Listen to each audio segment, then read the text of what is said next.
The daylighting dog wants to give a bark out to Legrand, WattStopper, and Mr. Charles Nufke for giving me some stuff, including a new LMCT-100 handpiece. Let's see if we can do something a little different with it. Today we're going to quickly look at setting up an LS-301, which ordinarily, once upon a time, had their own setup tools. This is the original setup tool for these sensors, and this is the small snack size version, canary yellow. No, I'm sorry, those are for external use only. But we're going to use, instead of one of these, the new LMCT-100. Let's take a quick look at this. You'll note that this standalone photo controller and this photo controller that is meant to be hooked into a 100 series WattStopper system look virtually identical. The standalone controller, of course, has hot and minus power leads running to it, 24 volts to power it up, and then it is a 0 to 10 volt controller, so it has a purple and a gray. The LS-305 differs from that LS-301 in the fact that it takes a network connection, so you're going to need a female to female adapter to bring this into your 100 series controller system, and it independently puts out 0 to 10 volt for the bank of controlled lighting on a gray and a purple. Now, the original calibration tools for these sensors look like this, and we have a night, a day, and to set the set points for no daylight conditions and partial daylight conditions. We have up and down arrows to affect those levels, and we have an auto button to place the unit back into automatic operation. Then we have the newer, smaller, bite-sized, but not as tasty as it looks, canary yellow controller with the same up-down arrows, night, day, and auto buttons. Now we also have the new LMCT, which looks rather funky on the camera, LMCT-100, and we're on the home screen. If you have any doubt if you're there, you just hit the home button and it'll go there. Using the down arrow, I can move from sensor configuration to load configuration, plug and learn mode, or press and learn mode, sorry, and daylight config. When I hit daylight config with the select button, I get a menu of sensors, including the LMLS-400, LMLS-500 open loop and LMLS-600 dual loop.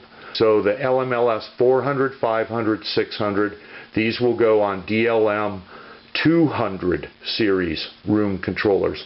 But the first menu item is LMLS-305/LS-301, and that is what we are doing. And we have, when we select that with the select button, we see we've got a flashing day set point option. When I use the left or right arrow, I'll hit the right arrow, I see night. That's to set my no daylight level with the sensor.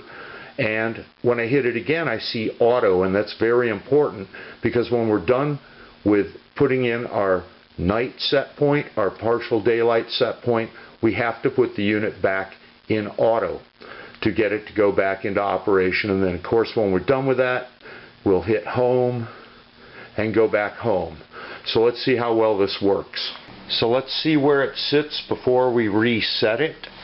At a 75% partial daylight level, I have a combined luminance of 40 foot candles. Under no daylight conditions, I'm running around 30 to 31, we'll call it 31 foot candles. And at full output sensor covered conditions, I've got around 55 foot candles. Okay, let's bring this down some using our handheld terminal. This is a one-way thing this time.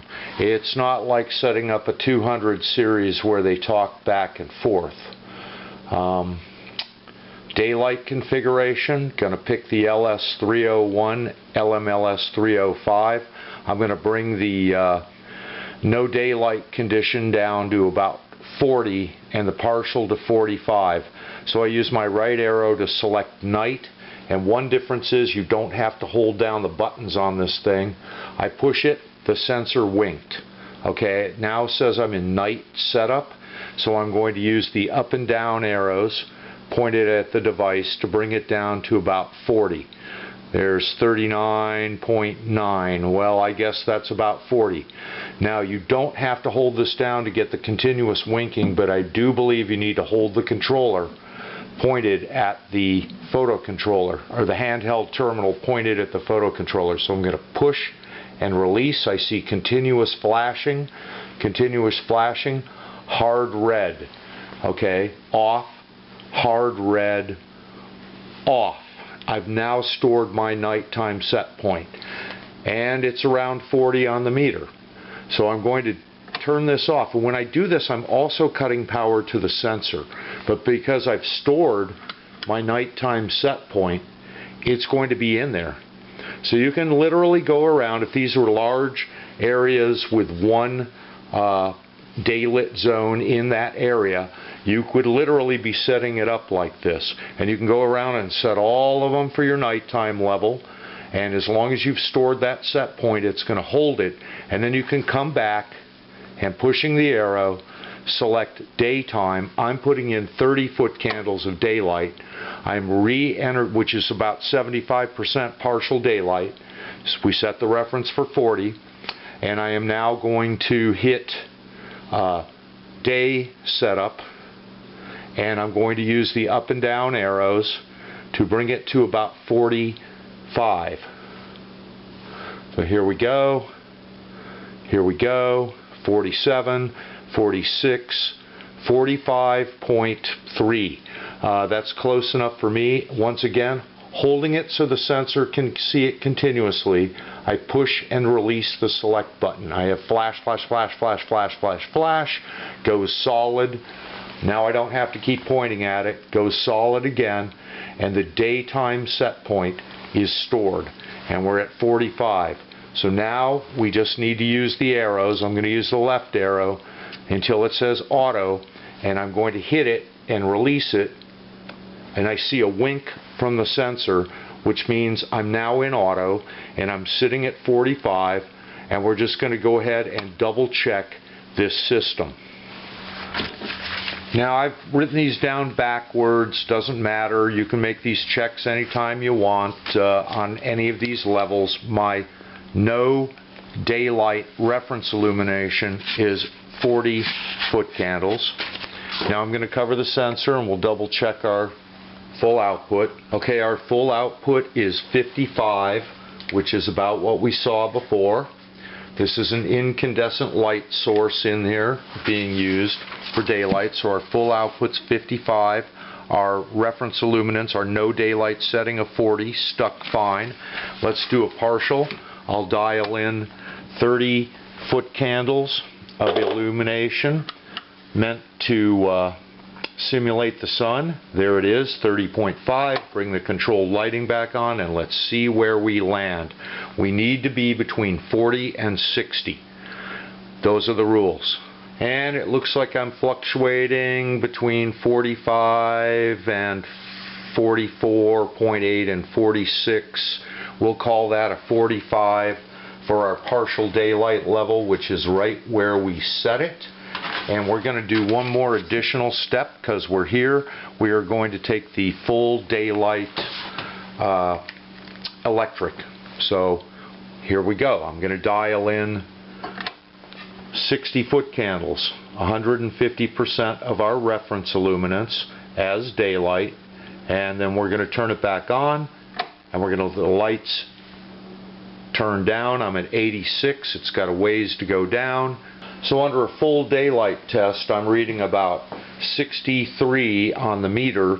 How much of that is sunlight will kill the controlled lighting, and we're still at 60 for the daylight, so we have 3 foot candles remaining from the area lighting. So our reduction would be from 55 to 3 foot candles, which is huge. And there you go. It shows that this LMCT-100 can be used to program an LS-301.